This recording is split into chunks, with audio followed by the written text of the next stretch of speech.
What's up YouTubers, James here, back for another video now. This is a video where I'm just going to talk about this past weekend. As we all know, E3 has now finished. There's been a load of information thrown out at E3. We knew there's going to be a lot, but fuck, there's a lot that stood out to me. This is just a video basically running down things that stood out the most to me, not just from E3, but various publishers of different games have come out this weekend and said, hey, we're not at E3, but here's some information about our games. So I'm going to throw some of that in there as well. Now, bearing in mind, I'm not going to talk about Final Fantasy VII because as big as that news is for a lot of people, I'm not really that interested in remakes and remasters and stuff like that. So I'm going to not be talking about that. So, you know what? Hate on me, call me wrong, call me an idiot, what you want. I'm not talking about it. I'm just not. If you're excited for Final Fantasy VII Remake, that's fine. I'm just not really that interested in remakes. Sorry, just not. So I'm going to be missing that out. I'm just basically going to be offering my thoughts on different games and stuff that we saw at E3 and the sort of things that we saw, you know, not at E3, just stuff that we found out over this weekend. So this is the stuff that really does appeal to me. So there's quite a bit of games here, so I'm probably going to talk about something that you are interested in because there's a wide spectrum of stuff here. So if you like games, I'm probably going to be talking about some stuff that you like. So let's get started then. The first one I want to talk about is, well, Bethesda's press conference. We saw two games I definitely want to get, two games that are really high on my list. And you know what? They weren't before E3, so well done Bethesda on a successful sales pitch, obviously. The first one I want to talk about is Doom, because I've got a confession to make. I've never played a Doom game before. The first Doom came out in 1993, I think. I was 2 years old, so I was way too young for that. And Doom didn't exactly stand the test of time. You look at it now and you think, what? You know? And Doom 3, I think, was the first Doom that came out when I was really old enough to really appreciate games. And from what I've heard anyway, that really wouldn't have been a very good starting point. So this is going to be my first adventure into Doom. I don't know whether it's going to be sort of going back to the start and then rewriting the history of Doom, or whether it's going to be a sequel to Doom 3. But all we know is that it's not called Doom 4, it's just called Doom. The game looked fantastic. The aliens, the zombies, monsters, whatever, they look brilliant. It's really gory, so that's a good thing, despite what Anita Sarkeesian says. Doom just looks fantastic. I can't explain specifically what it is, but it looks like everything that a first-person shooter should be. It just looks like it's going to be a lot of fun. I can't wait to play Doom. The other game that Bethesda unveiled, obviously, a lot of people are talking about it. It's one that I'm definitely going to be getting as well. Is Fallout 4. Now, the last Fallout game I played was Fallout New Vegas, and I don't remember it being too good. I don't really remember too much about it, but Fallout 4 looks fantastic. It looks absolutely brilliant. You can play as a female character as well, which is good. You can customize your character, which is also good. I'm probably going to be playing as the female because it's a bit more interesting. You know, to see a strong female and protagonist. I'm all for that. You know, Fallout 4 just looks brilliant. The storytelling looks good. The graphics, they're not as good as we've seen from other games, but to be honest, I'm not really huge. I don't put a lot of focus on graphics. So as long as the gameplay is good and the story's well, you know, written, that's fine by me. That's all I ask for. The next game on my list is one that wasn't really at E3, but we found out a bit about it today. It's Yu-Gi-Oh! Legacy of the Duelist. Now, from what I've heard, it stretches from sort of the beginning of Yu-Gi-Oh! With Yugi and stuff, and kind of goes all the way to current present Yu-Gi-Oh!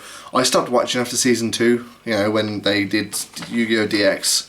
I stopped watching then, so as far as I'm concerned, Yugi is the only protagonist I'm really that familiar with. So it's going to be interesting to kind of play a Yu-Gi-Oh! Game that kind of goes through these generations that I didn't see. I used to love Yu-Gi-Oh! As a kid. Fantastic. It was one of my favourite things. I was obsessed with it. I still have a deck of Yu-Gi-Oh! Cards. I did a video last week where I played Yu-Gi-Oh! Forbidden Memories on the PlayStation 1. Go and check that out after this video if you want, if you're a big fan of Yu-Gi-Oh!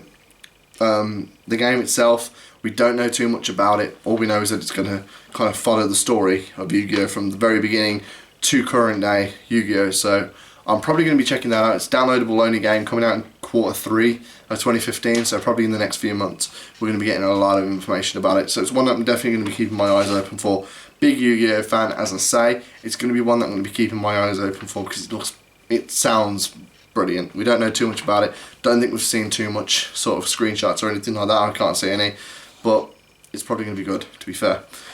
The next one I want to talk about anyway is one that we haven't really got any new information for, but it is worth talking about because we saw some stuff. We saw some more footage of it, and it still looks brilliant. That's The Division, Tom Clancy's Division from Ubisoft. The Division looked brilliant last year at E3. It looks even better now. The game is making progress, and to be honest, my anticipation with this game has kind of gone down, especially with all the delays. But if it comes out and it's better than it would have been, that's fine by me. I'm probably still going to pick it up.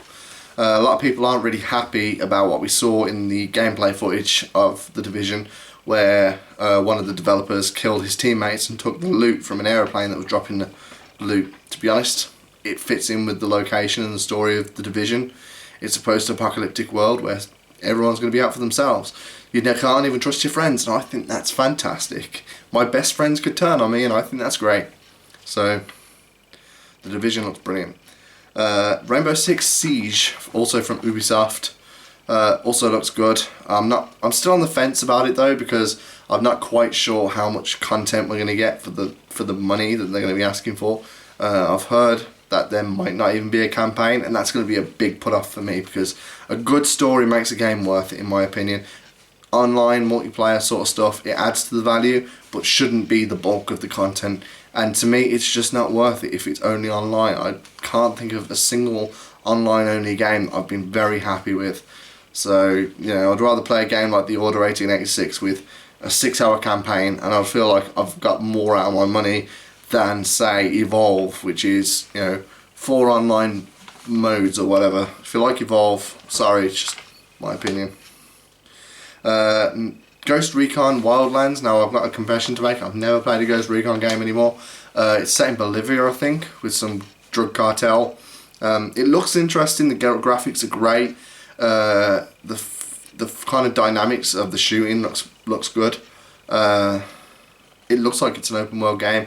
It kind of mixes in driving with shooting and all that sort of stuff. So I'm going to be keeping an eye open for it. I'm not sitting here saying it's one of my most anticipated games, but I'm at least going to give it a try and have a look out for more information.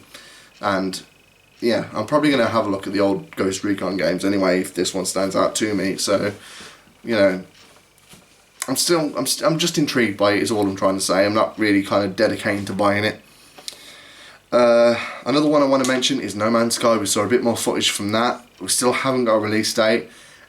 And the thing about No Man's Sky is that we didn't really get any new information or anything kind of to keep the interest levels up. Now, we already know we want No Man's Sky. A lot of us are sitting here saying, yeah, come on, Hello Games, give us this game. It looks like it's finished. It looks like they've finished the development. I don't know whether they're kind of holding back the release date to kind of add a bit more promotional stuff to it, but it doesn't look like they're giving us anything new, so they need to strike while the iron's hot. Our anticipation, I feel, collectively is kind of going down. It's the feeling I'm getting on Twitter, it's how I feel. 4 or 5 months ago, this game was one of my most anticipated games, and now it just kind of feels they're just kind of dragging their knuckles with it. And as a potential consumer looking to pump money into this independent game, I want to know where it is. I want to know when I can get my hands on it, because, I mean, I could be wrong, but it looks done. So, Hello Games need to strike while the iron's hot, release it to the PlayStation Store, otherwise it could get to a point where they're not showing us anything new.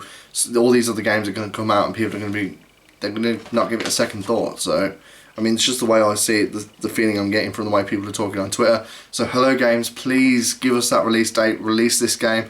I have a feeling it's probably going to be coming out around August.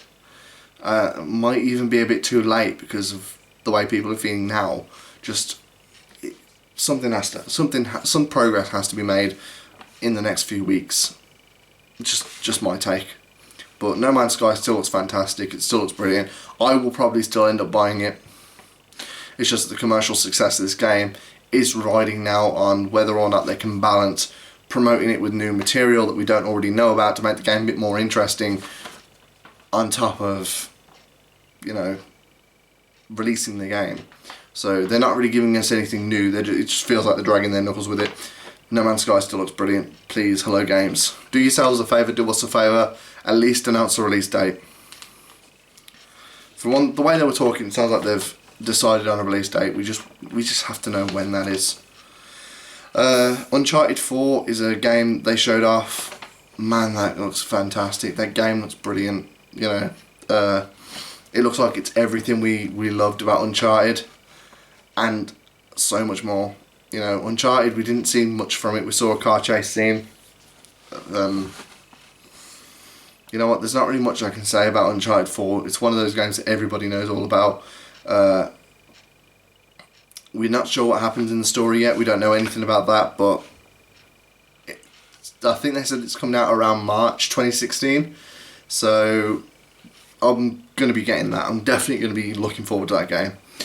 Rise of the Tomb Raider is a game in the same sort of category. They're kind of linked in together, you know. Rise of the Tomb Raider and Uncharted are kind of the same sort of category of games. In my opinion, Rise of the Tomb Raider looked slightly better than Uncharted 4.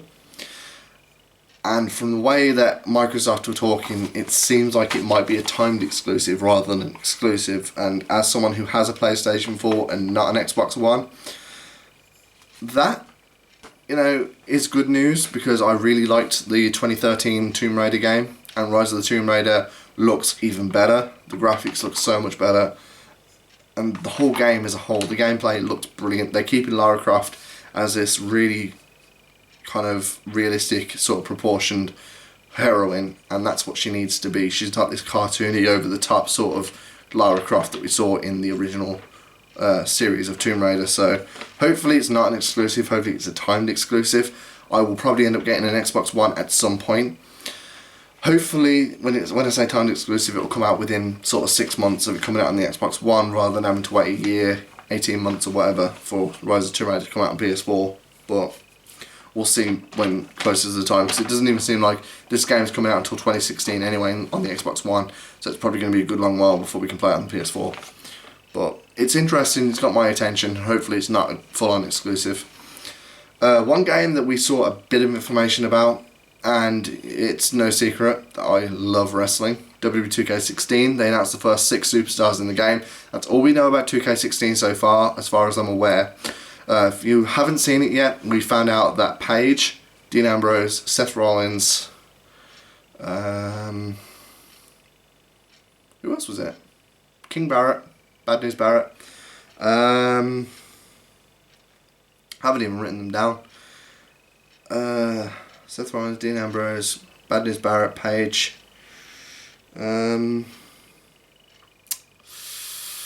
can't remember who else was announced. Finn Balor. Did that on purpose, by the way. Finn Balor is fantastic. He has been announced for the game. Oh my god. Finn Balor in a WWE game. All we need is Hideo Itami and Kevin Owens in that game, and fucking hell, I will pre-order the shit out of that game. There was another superstar announced, but I can't remember who it is off the top of my head. But fucking hell, Finn Balor in a WWE game. I can just imagine how many hours I'm going to put into this game just for the fact that I can play as Finn Balor. Prince Devitt. Fucking Finn Balor. That news was big enough, I had to put it in this video, because Finn Balor is amazing. God. Hopefully NXT will have a big influence in this game. I doubt Samoa Joe is going to be in it, considering he only debuted in May. But who knows? He could be DLC. I doubt it, but he could be. Dishonored 2 looked interesting. I'm not going to say it's one of my most anticipated games. I didn't play the original Dishonored. I might check it out on the PS3. It intrigued me, which is why it's in this video and it's on this list. So I'm going to be looking more into that and playing the original Dishonored to see if I want Dishonored 2. It looks interesting. That's all I'm going to say. It looks interesting. And the same goes with the next game, For Honor. It's some sort of samurai Viking ninja game. It looks like sort of the same general. Don't flame me for this. Looks like the same general sort of idea as Call of Duty. You know, you got your teams. You got to wipe out the enemy. But instead of guns, you've got swords and medieval weapons and stuff. It looks good. It looks interesting. I will probably check out a bit more information a bit closer to the time when more information is available. But yeah, it looks interesting, so I'm going to check out more from it. Horizon Zero Dawn is another game we saw. This one was at the PlayStation press conference. It's a PlayStation 4 exclusive. It's something to do with, if I remember the information right, it's set in the future and humanity and civilization has collapsed and humans are basically starting again. You play as this person who has rocks, crossbow, so just some really sort of unadvanced weapons, and you're hunting robot dinosaurs for some reason. There's not really any information on why or what's happened, but the game is interesting. It definitely is. The graphics are fantastic. The gameplay looks good. The idea is unique and different. So, you know, that checks off all the things on my list for me to keep an eye open for it. If anyone has any more information about this game, Horizon Zero Dawn, let me know, because I'm interested in it. I'm interested to find out more. Until Dawn, we kind of briefly saw that. It's this horror game. We don't really know too much about it, but I'm interested and I want to find out more. We're kind of approaching the bottom of the list now, where I don't have as much information or interest in the things I'm talking about. It's just stuff I'm more kind of interested in. The sort of stuff I'm going to find out more about, just to kind of take this information and relate to you, my audience, sort of what I find interesting, to get a discussion going.